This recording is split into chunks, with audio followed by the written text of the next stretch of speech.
Nako, 4 days wala. Nag-read ang ating wifi. Tayo makapag-upload. Yak, easy boy. 4 days na rin ako pumunta doon. Pabalik-balik. Walang nangyari. Tentative. Negative. Kung lang ayusin ang ating internet, hindi tayo makapag-upload.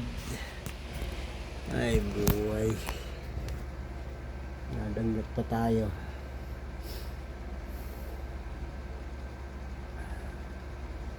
Anong gagawin natin?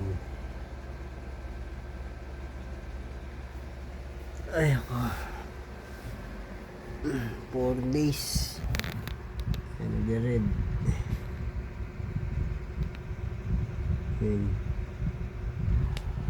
Wala.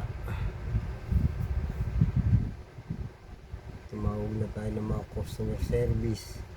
Pumunta na rin tayo. Yung pa rin technical point. Tinawagan natin. Wala pa rin. Ano yan? Ay nako. Ano na? Ay nako. Ang gagawin natin.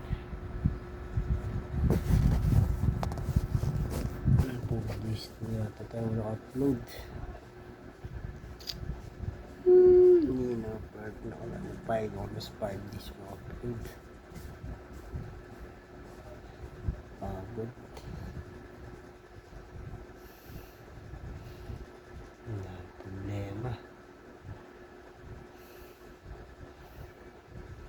Nalang